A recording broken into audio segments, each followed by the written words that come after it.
Dios les bendiga, hermanos, en esta hora. Vamos a empezar nuestra clase de nuestra escuela dominical. Y vamos a hacer una oración antes de comenzar, hermano. Gracias te damos, Señor, en esta hora, por tu amor, por tu misericordia, por tus bendiciones. Que tú nos ayudes en esta hora a poder entender y comprender tu palabra. Y te damos gracias por este privilegio, Señor, que podamos ponerla por obra y que podamos aprender, que tú abras nuestra mente y nuestro corazón. Te damos gracias en esta hora, en el nombre de Cristo Jesús. Amén. Nuestra lección de la escuela dominical es la lección número 1, hermanos, y la lección se llama Comienza la gran historia. Y en el subtítulo dice: Dios es tanto el creador como soberano de todas las cosas. Y le voy a leer el resumen de la lección. Dice: la gran historia de la Biblia comienza con Dios. Eso no debe sorprendernos, ya que la Biblia es un libro proveniente de Dios y trata sobre Él. También trata con el mundo en que Él creó y con la manera en la cual las personas deben vivir con Dios, tal y como es revelado en las Escrituras. Como veremos en la lección de hoy, Dios es el creador de todo. No hay ni una sola molécula o átomo que exista que no haya sido creado por Dios. En respuesta a la rebelión del hombre contra Él, este mismo Dios que creó todo lo que existe, se suscitó un pueblo para sí, comenzando con un hombre, Abraham. A través del Señor Jesucristo, el más grande descendiente de Abraham, no solamente el pueblo de Dios experimentaría sus bendiciones, sino que también lo haría toda la humanidad. El texto áureo está en Génesis 1:1. Dice: en el principio creó Dios los cielos y la tierra. Y el punto número 1 dice: Dios el creador. Y estamos en Génesis 1 del 1 al 31. Génesis 1:1 dice: en el principio creó Dios los cielos y la tierra. El 26 dice: entonces dijo Dios: hagamos al hombre a nuestra imagen, conforme a nuestra semejanza, y señoree en los peces de la mar y en las aves de los cielos, en las bestias y en toda la tierra y en todo animal que se arrastra sobre la tierra. El comentario: las primeras palabras de la Biblia dan fe de que la naturaleza y las acciones de Dios en este mundo, en el principio, revela que, dado a que Dios es el creador, Él existe antes del principio mismo. Debido a que Él preexiste, entonces no fue creado. A pesar de que Dios es distinto al mundo que creó, también es un ser relacional, como un ser trino. Dios ha experimentado eternamente la comunión amorosa con Padre, Hijo y Espíritu Santo. El poder de Dios, su omnipotencia, también es mostrada en el primer capítulo de la Biblia. Dios simplemente llama a las cosas a existencia y éstas se hacen realidad. Dios habla y la creación aparece de la nada. Además, Dios afirma repetidamente cuán bueno es el mundo creado por Él. Dicho mundo también señala a aquel quien lo creó. Aquel mundo bueno que fue creado solamente podía provenir de alguien que es absolutamente bueno y perfecto en todo. Hagamos al hombre a nuestra imagen y semejanza. Este hombre, la humanidad en general, está destinada a vivir en comunidad, en relación con Dios y con los demás. La dignidad suprema del hombre es el imago Dei, o sea, la imagen de Dios. Más tarde Dios prohibirá que su pueblo del pacto se haga una imagen suya. Sin embargo, aquí es Dios quien moldea cuidadosamente a los seres humanos, haciéndolos a su imagen, para que estos le representen y le sirvan en el mundo que Él creó, siendo administradores de los recursos que el Señor les ha confiado a aquellos que portan su imagen. Así es que, déjenme, le sigo leyendo. Perdón, ahí se acabó el punto número 1, hermano. Dice: Dios es el creador. Yo no sé si usted escuchó. Me encanta mucho que dice que Dios no es parte de la creación, porque Él ya preexistía. O sea, Él ya existía antes. Él es Dios, hermano. Y Él, como dicen, trajo a todas estas cosas a hacerse de la nada. O sea, Dios es un Dios poderoso, un Dios omnisciente, omnipresente, omnipotente. Y dice que Él le dijo a el Espíritu Santo y al Hijo, le dijo: hagamos al hombre a nuestra imagen y semejanza. Dice, este hombre, o sea, la humanidad en general, hermano, está destinado a vivir en comunidad, en relación con Dios y con los demás. Eso es lo que nosotros estamos, así como es Dios, hermano, así nosotros estamos destinados a vivir en comunidad, en relación con Dios y con los demás. Dice, la dignidad suprema suprema del hombre es el imago Dei, o sea, la imagen de Dios. Esa es la dignidad suprema. Más tarde Dios prohibiría que su pelo del pacto se haga una imagen suya. Pero dice, sin embargo, aquí es Dios quien moldea cuidadosamente a los seres humanos, o sea, a nosotros, a su imagen.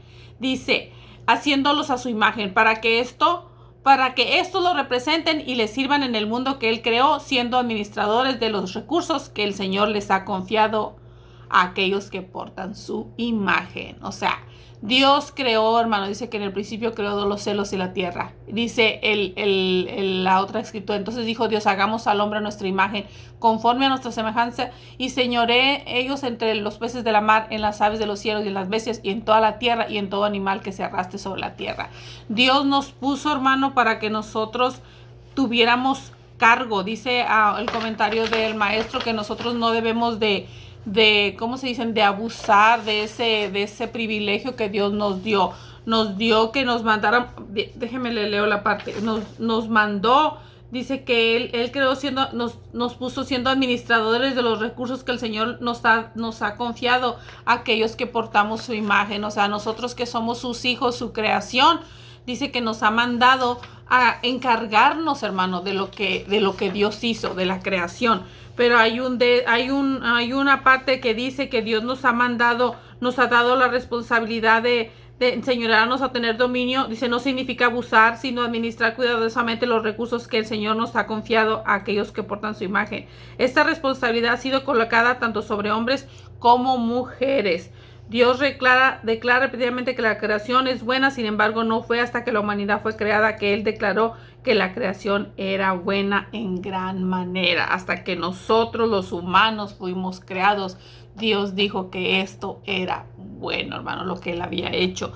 Y nos mandó a cuidar, a ser mayordomos de esta creación, hermano, a cuidar nuestro mundo, nuestra tierra, lo que Dios nos dio. A eso nos mandó y dice que nos hizo a su imagen y a su semejanza. Dios es un Dios justo, hermano. Dios es un Dios bueno y dice que ese carácter, hermano, Dios, nosotros representamos en esta tierra a nuestro Dios, hermano. Así es que si nosotros tenemos a Dios en nuestra vida, hermano, hay un que nosotros yo siempre digo, hermano, yo no soy hija de cualquiera, yo soy hija de un rey y ese rey, hermano, es mi padre, el que me creó, y de tal manera, hermano, nosotros debemos de ser ejemplo para los demás. Tenemos que ser, como dicen, aquí representamos en esta tierra a Dios, hermano, porque somos hechos a su imagen, hermano, y nosotros tenemos que representar, tenemos que adoptar el carácter de Dios, hermano. Acuérdense que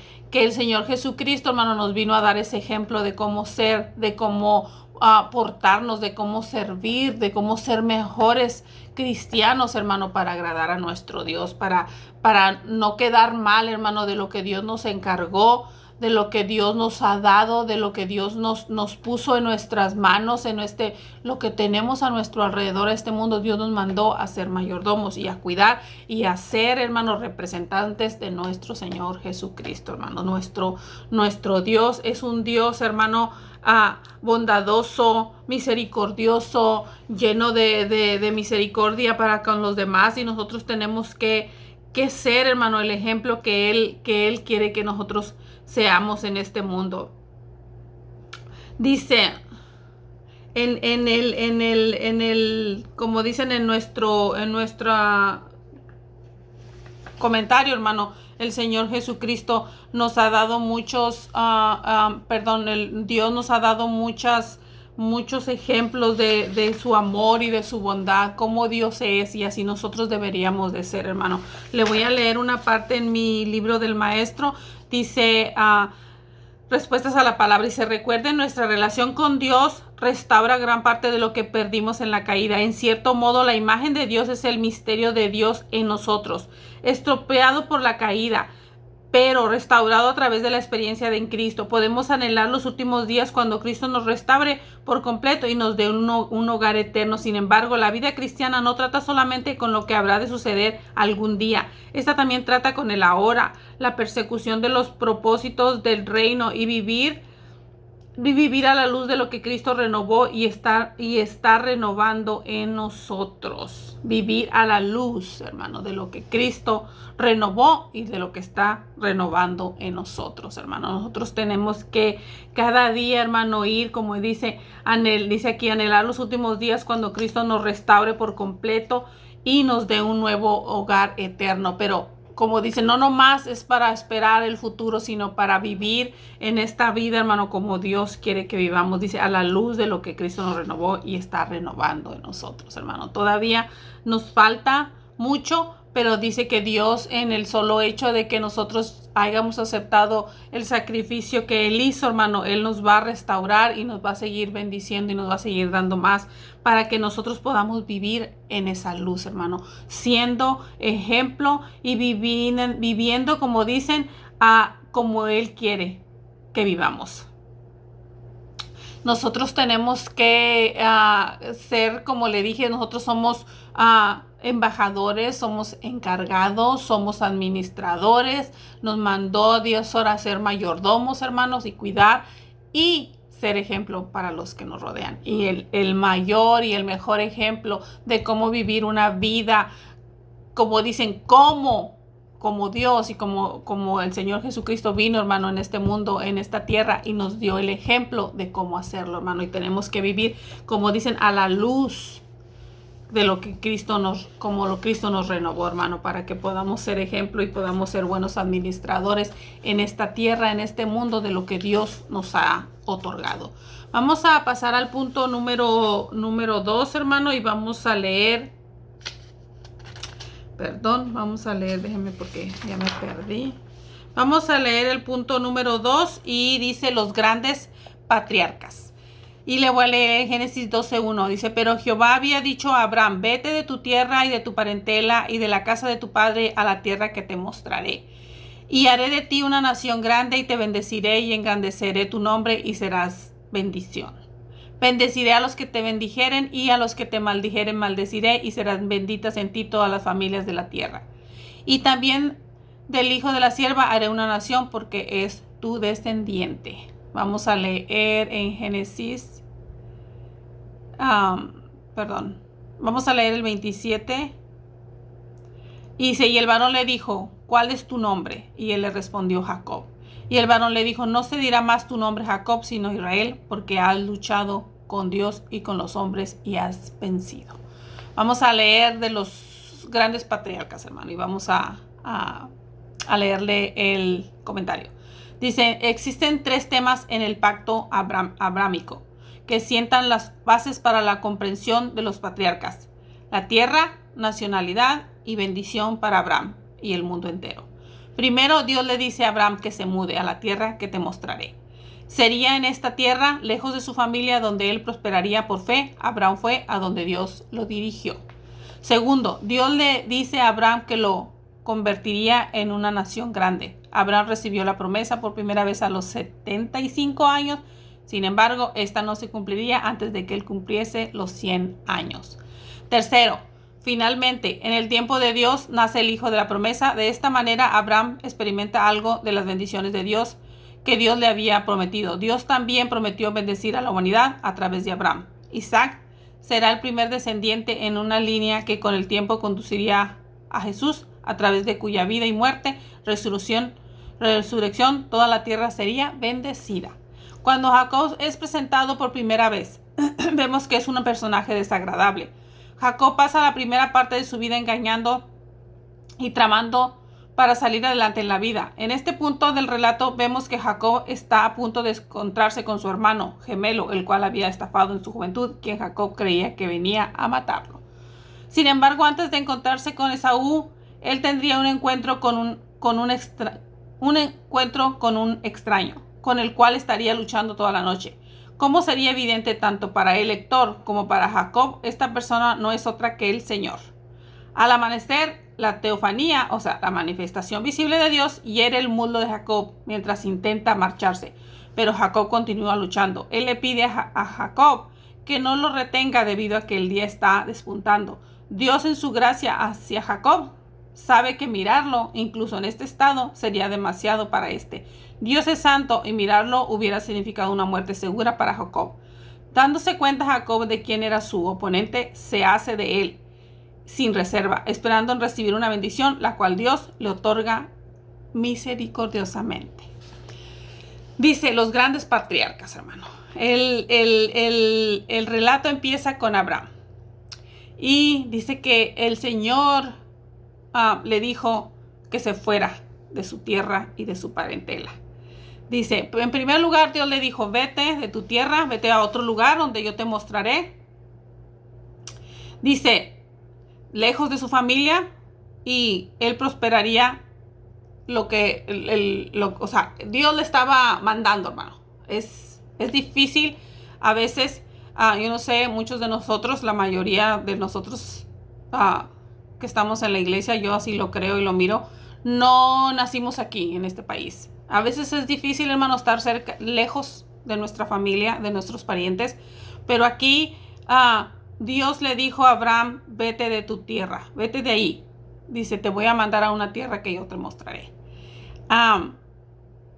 Él se fue, hermano, y él obedeció. Él obedeció. Dice que Dios les dio a estos hombres, a estos patriarcas, les dijo, como dicen, el tema, lo principal de estas tres bases es la comprensión, dice, de los patriarcas: la tierra, la nacionalidad y la bendición para Abraham y el mundo entero. Fíjese, no solamente iba a ser la bendición para Abraham, sino para todo el mundo, hermano. Él se fue, hermano, se fue lejos de su familia donde Dios lo mandó y dijo que lo iba a decir en qué tierra iba a estar. Él se la iba a mostrar. Eso fue lo primero que le dijo a Abraham que hiciera. Lo segundo, dice, Dios le dice a Abraham que lo convertiría en una nación grande. Abraham recibió la promesa por primera vez a los 75 años. Fíjese, hermano, a los 75 años. Dice, sin embargo, esta no se cumpliría antes de que él cumpliese los 100 años. O sea, casi esperó 25 años, hermano. A veces es difícil, hermano, cuando hay cosas que uno quisiera que se arreglaran en un momento, de un día para otro. Pero aquí lo hermoso, hermano, Dios, cuando Dios promete, las promesas de Dios que Él nos hace, Él las cumple. Y Él las cumple, hermano, al tiempo correcto. No las va a cumplir cuando usted diga o cuando usted quiera. Va a ser cuando sea el tiempo de Dios.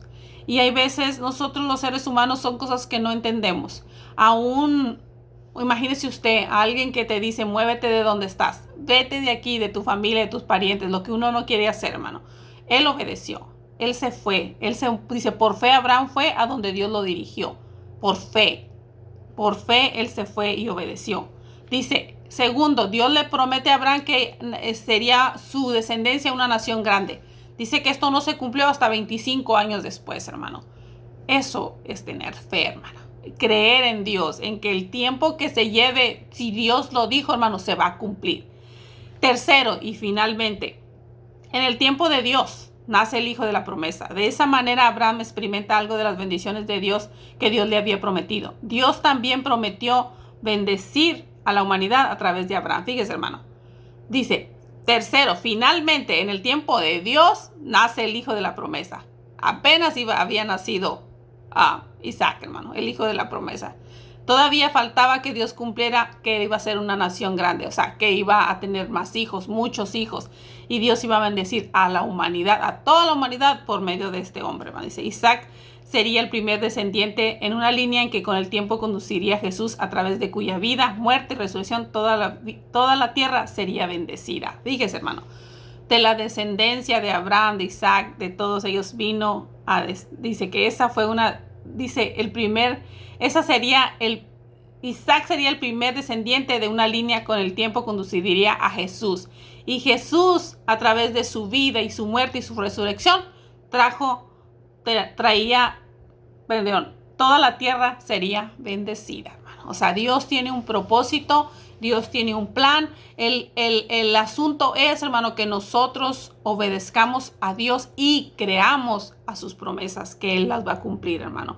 Y estos fueron grandes hombres de Dios, y Dios, hermano, cumple sus promesas que Él nos ha hecho. Las cumple, ¿cuándo? En el tiempo de Él, no en nuestro tiempo, en el tiempo de Dios. Nosotros tenemos que aprender, dice, por fe Abraham obedeció y a los 25 años, hermano, por fin miró, como dicen, esa promesa cumpliéndose, como dicen, empezando a cumplirse la promesa que Dios le había hecho. Es hermoso, hermano. A veces nosotros, como le digo, nos podemos desesperar, no, nos podemos decir, Señor, ¿cuándo vas a cumplir? ¿Cuándo vas a contestar? Pero todo es al tiempo de Dios. Dice, déjenme le leo parte del comentario y ahorita seguimos con la demás parte del comentario. Dice, no es un secreto que muchos pastores, maestros, policías, bomberos y otros en las profesiones de servicio público no devengan el salario que se merece. Abraham se encontraba trabajando en un negocio lucrativo en una ruta comercial importante, pero lo dejó todo para seguir las promesas de Dios. ¿Qué significan nuestros líderes eclesiásticos y cívicos en el propósito de servir a los demás?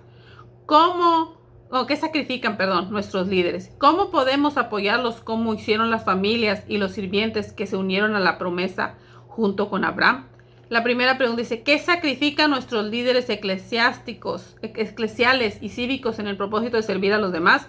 ¿Cómo podemos apoyarlos como hicieron la familia y los sirvientes que se unieron a las promesas junto a Abraham, hermano? Hay muchas maneras de nosotros poder apoyar o poder agradecer o poder hacer lo mejor que nosotros podamos para ayudar a aquellos que están trabajando, hermano, con otras personas o para otras personas. Hay veces nosotros como cristianos o como personas que atendemos a una iglesia, a veces podríamos decir, no se hace lo suficiente, no esto, no lo otro, pero yo siempre he dicho que nosotros como cristianos o como personas que somos miembros de una iglesia, nosotros tenemos que apoyar a nuestros pastores. Tenemos que orar por ellos, tenemos que apoyarlos y tenemos que hacer lo mejor que esté a nuestro alcance para nosotros trabajar y hacer lo que nosotros tenemos que hacer, hermano, como cristianos. A veces es difícil y podríamos nomás estar señalando a lo mejor a los demás que no hacen esto o que no hacen lo otro, pero uno debería de estar orando, hermano, por estas gentes, por estas personas, por los que trabajan. Usted ha mirado todo lo que está pasando en los incendios, en todo lo que está sucediendo en este mundo, todo lo que está pasando y que a veces es difícil tomar decisiones para los pastores, para los bomberos que andan combatiendo los incendios o los que están arriba, hermano, con todo esto de esta pandemia que no saben cómo hacer las cosas correctamente a lo mejor, o lo único que está a nuestro alcance por hacer, hermano, como por ejemplo, si yo no puedo ayudar a nuestra pastor, yo puedo orar por ella, hermano. Aún hablarle a la pastor o decirle a alguien, gracias o por lo que está usted haciendo, o dejarle saber, estoy orando por usted, que Dios la dirija, que Dios la fortalezca, y darle gracias a aquella gente que trabaja, hermano, que de verdad en todo este tiempo difícil no han dejado de trabajar y hacer su trabajo para que este mundo, hermano, siga adelante. Y es lo que tenemos que hacer, hermano, orar para que Dios fortalezca y dirija, porque todo lo que hacemos, hermano, la gente que trabaja, los pastores que son pastores, trabajan para el Señor, hermano, para la obra del Señor, y tenemos que apoyarlos en la manera que nosotros podamos, hermano. Vamos a pasar a seguirle leyendo el comentario. Dice, cuando Jacob es presentado por primera vez, vemos que es un personaje desagradable. Jacob pasa la primera parte de su vida engañando y tramando para salir adelante en la vida. En este punto del relato vemos que Jacob está a punto de encontrarse con su hermano gemelo, el cual había estafado en su juventud, quien Jacob creía que venía a matarlo. Sin embargo, antes de encontrarse con Esaú, él tendría un encuentro con un extraño, con lo cual estaría luchando toda la noche. Como sería evidente tanto para el lector como para Jacob, esta persona no es otra que el Señor.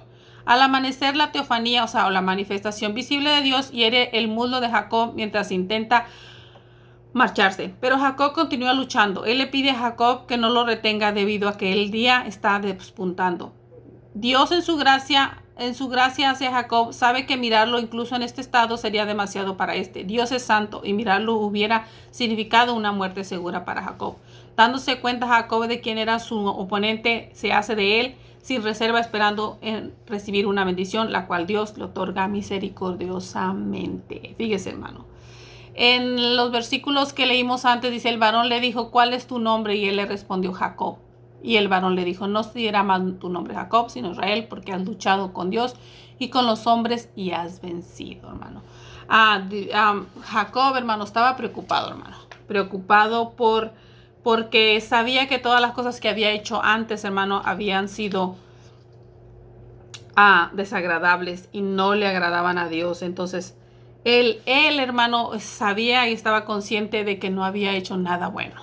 Y pensaba que su hermano venía para matarlo. Pero dice que algo iba a cambiar en su vida porque tuvo un encuentro con el Señor. Y dice que el Señor, él no dejó al Señor hasta que no le dijo, no te voy a dejar si no me bendices. Dice, el cual Dios le dio la bendición y le otorga misericordia a Jacob. Y le cambió el nombre, hermano. Dios es un Dios, hermano, hermoso, un Dios justo, un Dios perdonador, un Dios, hermano, que tiene toda nuestra vida, nuestro todo en control, hermano. A pesar de todas las cosas negativas y todo lo desagradable que había hecho, la vida de engaño que había llevado a Jacob, hermano, Dios lo restauró, lo bendijo y, como dicen, le otorgó misericordia. Vamos a leer el punto número 3, hermano, el último punto. Se dice, el pueblo de Dios es preservado. Génesis 45:4. Dice, entonces dijo José a sus hermanos, acercaos ahora a mí, y ellos se acercaron. Y él dijo, yo soy José, vuestro hermano, el que vendisteis para Egipto. Y Dios me envió delante de vosotros para preservaros prosperidad sobre la tierra y para daros vida por medio de la gran liberación. Y habló Dios a Israel en visiones de noche y dijo, Jacob, Jacob. Y él respondió, heme aquí. Y dijo, yo soy Dios, el Dios de tu padre. No temas de descender a Egipto, porque ahí yo haré de ti una gran nación. El comentario, hermano. La historia de José se presenta en Génesis 37. Ahí es un joven quien recibe sueños reveladores, lo que lo pone en desacuerdo con su familia, especialmente con sus hermanos. Los sueños indicaban que José se encontraría en un lugar de prominencia y autoridad, de modo que su familia se inclinaría ante él debido a los celos. Los hermanos de José lo vendieron a unos mercaderes medianitas que se dirigían a Egipto. Los hermanos inventan la muerte del joven, una historia que comparten de manera convincente con su padre, quien queda desolado. En el interín, José permaneció en Egipto. Como resultado de diferentes circunstancias, sirvió como sirviente, se encontró en prisión y al momento de este relato había ascendido a la segunda posición de mayor importancia en Egipto, sujeto solamente a la palabra de Faraón mismo, debido a que a una hambruna en la tierra de Canaán, los hermanos de José viajan para comprar grano en Egipto. Génesis 45 describe el momento en que con lágrimas en los ojos José se reveló a sus hermanos. Sin embargo, sus hermanos guardaron la distancia por temor a él. José ordenó a sus hermanos que se acercaran. Fue entonces cuando José le dijo que su venida a Egipto había sido obra de Dios. Esto sería la manera en la cual Dios preservaría esta familia, a la cual él había elegido para bendecir al mundo. Los hermanos regresan a donde Jacob y le cuentan sobre José, y José le pidió a toda la familia que se reubicara a Egipto para el poder protegerlos de la hambruna. Ahora Dios le confirma la palabra a Jacob a través de sueños. Todos los señales del llamado y del pacto se encuentran en este sueño. Dios llama 2 veces. Jacob responde. Dios revela su identidad. Se vincula con la historia de Israel. Ordena a Jacob que se reubique y promete bendecir a la nación. Hermano, esta es una historia verdaderamente hermosa. Déjenme le leo parte del libro del maestro. Dice, es innegable el hecho de que Dios establece y luego pone en marcha acontecimientos que ninguna familia o nación puede detener. Por supuesto, José pudo haber renunciado en cualquier momento, sin embargo, escogió obedecer. Como resultado de esto, su carácter se desarrolló. Dios hace realidad las visiones. Cuando podemos participar en la obra de Dios es en nosotros. ¿Cómo podemos participar en la obra de Dios en nosotros? ¿Cómo podemos permitir que la gracia de Dios cumpla sus propósitos? Es difícil, hermano, es difícil, pero si nosotros entendemos que todas las cosas que suceden en nuestra vida, a veces por más feas y más difíciles que parezcan, tienen un propósito. Y nada más claro, hermano, que la vida de José. José dice que él tenía sueños, que él estaba en medio de sus hermanos y que todo, pues, eran como visiones, hermanos, sueños que eran como una rama de trigo, él en medio y todas las demás que se inclinaban. Por celos, hermanos, los hermanos, todo lo que sucedió a donde lo llevó todo esto a José, hermano, era para, como dice aquí, José se hubiera podido rendir y no lo hizo, hermano. Porque Dios tenía un propósito en la vida de José.